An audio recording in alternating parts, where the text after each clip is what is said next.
All right, guys, let's talk about Craig Mack. See, it's messed up enough that Craig Mack started Bad Boy and got them off the ground, but we all know that Diddy and his freak parties, that's what exposed Craig Mack. So I stopped recording. I said, I'm not gonna be an idiot and sit here and do all this stuff for everybody, and I'm not gonna see anything from it. Next thing I know, money come, with this bullish mafia mentality with him and his goons. Why does everyone think Diddy killed Craig Mack? It sounds wild, but the whispers won't die. Craig Mack, and anybody who knows and was around at that time knew that he was the catalyst that made Bad Boy and Big what they was. The man who gave Bad Boy its first hit was suddenly gone, then silenced.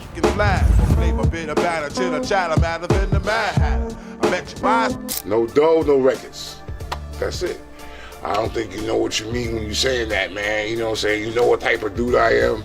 You know what kind of muscle I got. Craig Mack's Flava in Ya Ear launched Diddy's empire. But when Mack tried to break free, insiders say Diddy shut him down. Years later, Mack re-emerged not on stage, but in a secluded religious commune. In 2018, he died. Heart failure, they said, but many believe there's more. This is why everyone thinks Diddy killed Craig Mack. Craig Mack was trying to keep it gully. He was trying to keep it streets. I didn't know he was born and he was raised up in Harlem. I thought he was always from Long Island. You understand what I'm saying? But Craig Mack, him and Puff didn't get along, man, and it started being some bull crap. Craig Mack's story begins in the quiet suburban neighborhood of Brentwood, Long Island, New York, where he was born and raised. From a young age, he was drawn to the rhythm and poetry of hip-hop culture. And by the late 1980s, he was ready to make his mark. Performing under the name MCEZ, Mack dropped his very first single in 1988, an early glimpse into the talent and potential that would eventually capture the attention of the music industry. Though the single showed promise, it didn't immediately launch him into stardom. His rise was still simmering beneath the surface. Everything changed in the early 1990s during a fateful moment outside a buzzing Manhattan nightclub.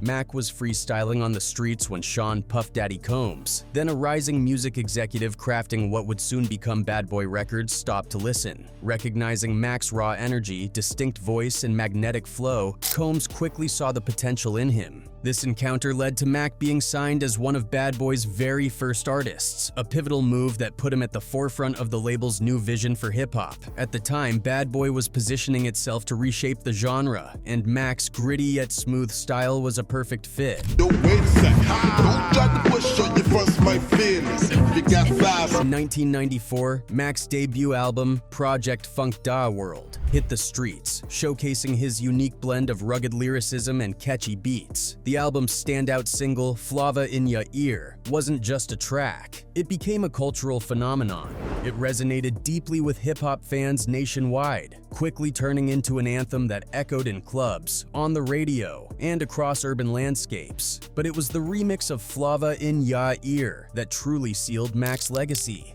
This remix featured some of the biggest names of the era, the Notorious Big, LL Cool J, and Busta Rhymes, each delivering unforgettable verses that elevated the song to iconic status. This powerhouse collaboration not only showcased Mack's place among hip-hop's elite, but also catapulted Bad Boy Records into the limelight, signaling that the label was a serious contender on the national music scene. Despite the initial spotlight on Mack, the rapid and overwhelming rise of the Notorious Big began to shift the dynamics at Bad Boy. Biggie's explosive success and widespread acclaim caused the label's attention and resources to pivot heavily in his favor. While Mack had been a pioneer who helped lay the foundation, the promotional energy surrounding Biggie left him increasingly sidelined. His follow-up projects didn't receive the same support or marketing push, and he struggled to maintain his place in a fast-moving industry hungry for the next big superstar. Could never been as broke as me. I like that. When I was young, I had 2 pair of leads. Besides that, the pinstripes. As the Notorious B.I.G.'s star began to soar, quickly becoming the undisputed face and flagship artist of Bad Boy Records, Craig Mack found himself increasingly pushed out of the spotlight he once occupied. The attention and resources that had fueled his initial rise shifted almost entirely toward Biggie, leaving Mack in the background.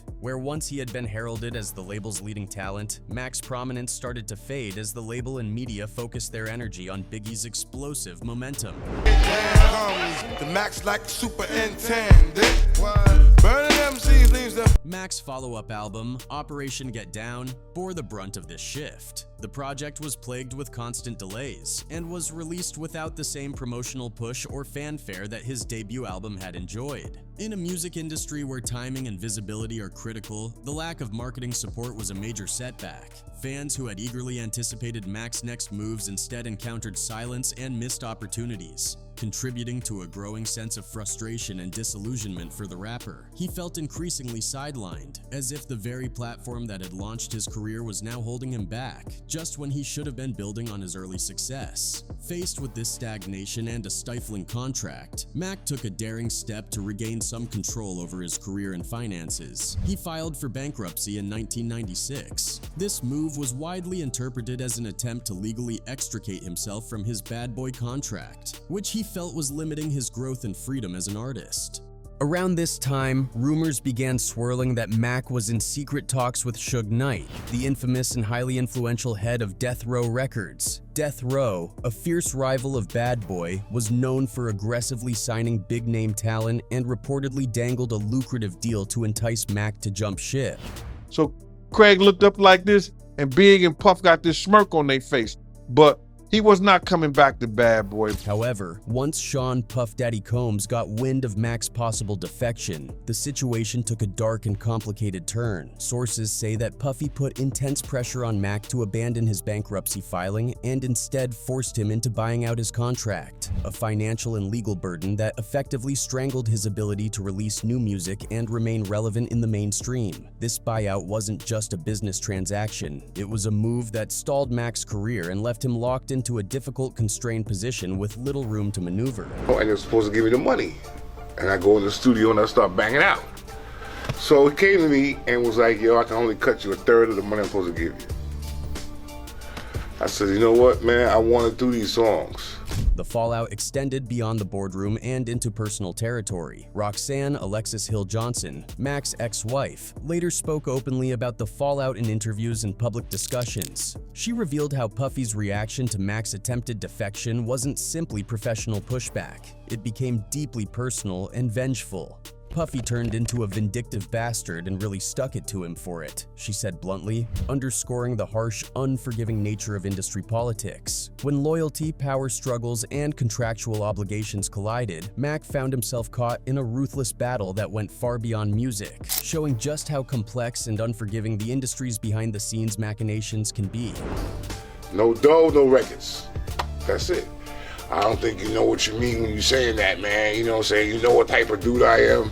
You know what kind of muscle I got. In his later years, Craig Mack got pretty real and candid about the insane pressures he faced in the music industry, stuff that most fans never even heard about. One story he shared stands out for how intense and scary things got behind the scenes. Mack talked about this wild encounter with a music executive who basically came at him with threats over his contractual obligations. It got so serious that Mack said he felt he had no choice but to carry a gun just to protect himself. He described it like this: "Next thing I know, this dude shows up all bossed up with this mafia vibe, him and his goons, telling me, yo, you owe us an album."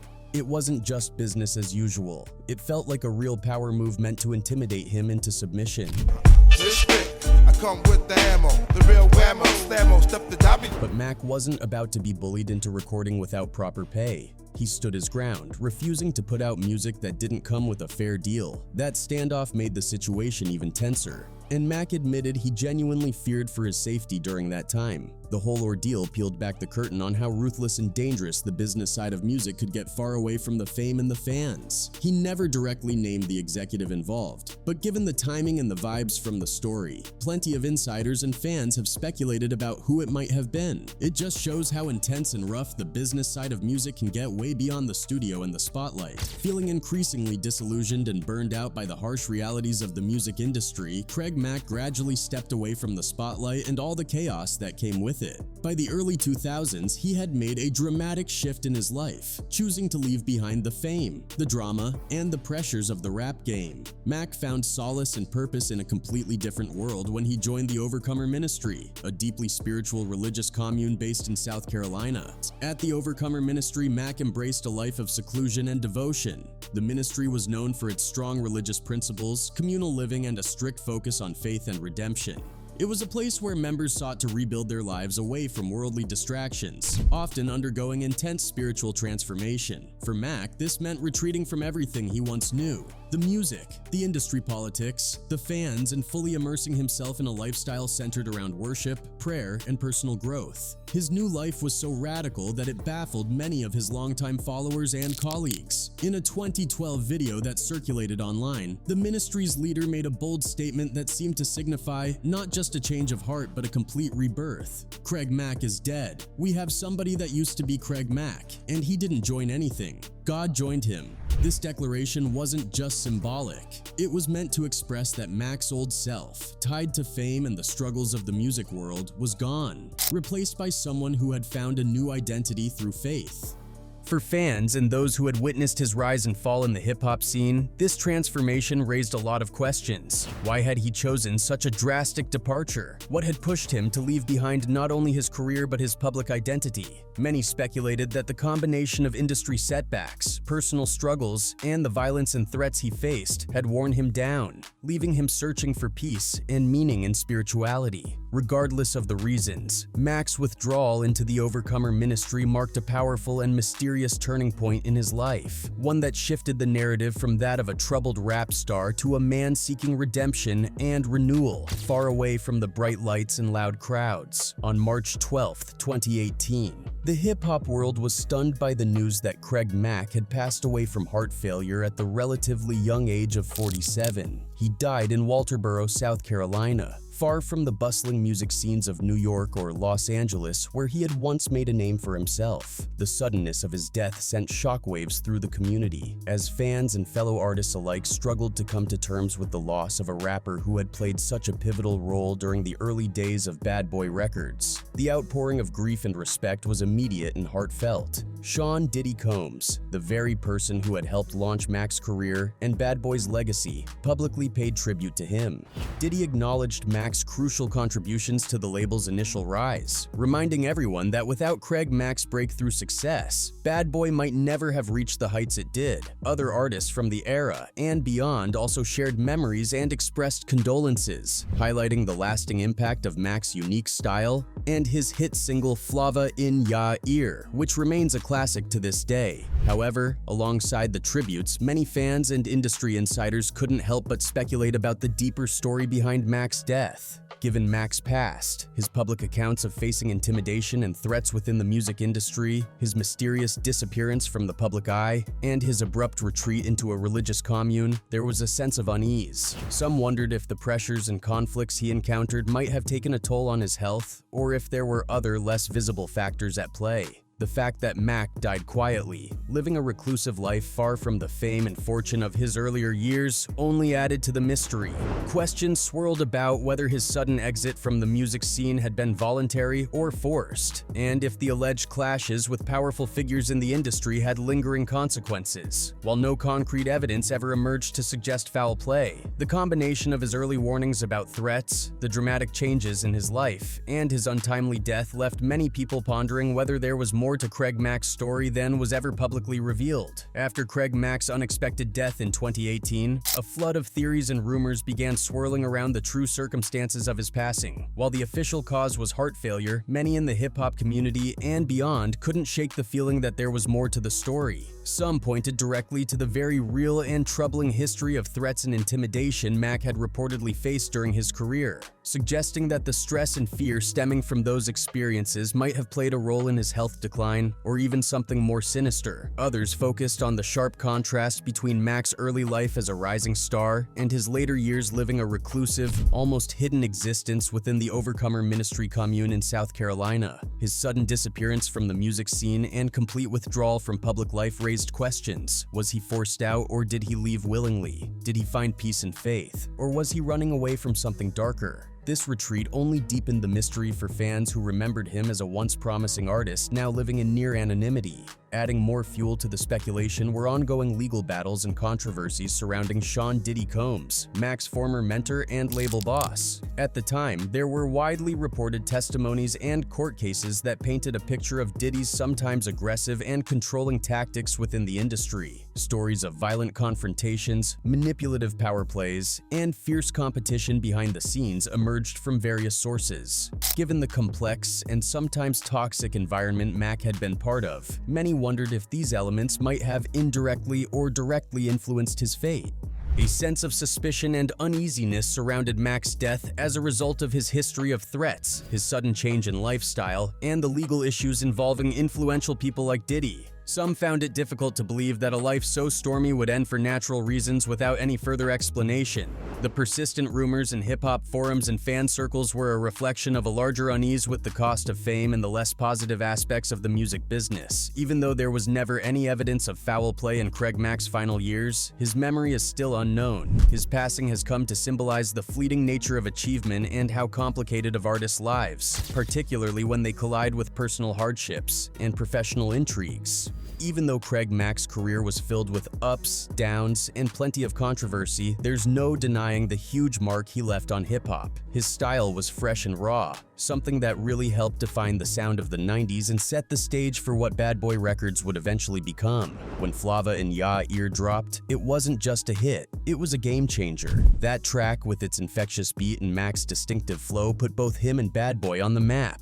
giving the label a foothold that would lead to years of success and influence in the rap world, even though his time in the spotlight was pretty short-lived compared to some of his contemporaries. Craig Mack's energy and talent continue to resonate with both old-school fans and newer generations discovering his music. His work is still celebrated for its authenticity and vibe, reminding people of a time when hip-hop was evolving rapidly and artists like Mack were pushing the culture forward in bold ways. Beyond the music, Mack's story is a powerful cautionary tale about the harsh realities behind the scenes in the industry. It highlights how easy it is for even the most promising artists to get caught up in the pressures, politics, and sometimes dangerous power struggles that come with fame. His journey reminds us how important it is to honor and respect the pioneers, the artists who opened doors and laid the foundation for those who followed, even if they didn't always get the credit or support they deserved along the way. At the end of the day, Craig Mack might not have stayed in the spotlight forever, but his influence is still very much alive. His legacy is a mix of incredible talent, hard lessons, and the undeniable impact he had on hip-hop's golden era, a legacy that deserves to be remembered and appreciated. In all of these, a question lingers begging for an answer. In a stunning revelation, Craig Mack's unseen last interview has surfaced, sending shockwaves through the music world. For the first time, fans and insiders heard Mack admit something dark and terrifying. I had a gun in my lap. And I'm sitting there and I'm talking to God. I'm like, Lord, I don't want to do this. But if it comes to getting ugly where somebody's going to be trying to kill me, I'm going to have to do something. He once planned to kill Sean Diddy Combs. The raw, unfiltered audio clips reveal a man pushed to the brink by betrayal, greed, and personal devastation. But what caused this once iconic rapper to contemplate murder? And what stopped him? As the published interviews spread, exposing not only anger but explicit threats, Diddy reportedly panicked. Facing an unprecedented wave of backlash, he took the rare step of returning the music rights to Craig Mack's catalog. This unexpected move raised more questions than answers. Was it a sincere act of atonement, or a desperate bid to contain the fallout and protect a tarnished legacy? Whispers travel fast in the shadows of fame, stories that refuse to fade, questions that demand answers. How does a man who gave rise to a hip-hop empire suddenly vanish, only to be swallowed by silence? The rumors will never fully die. Did Diddy kill Craig Mack?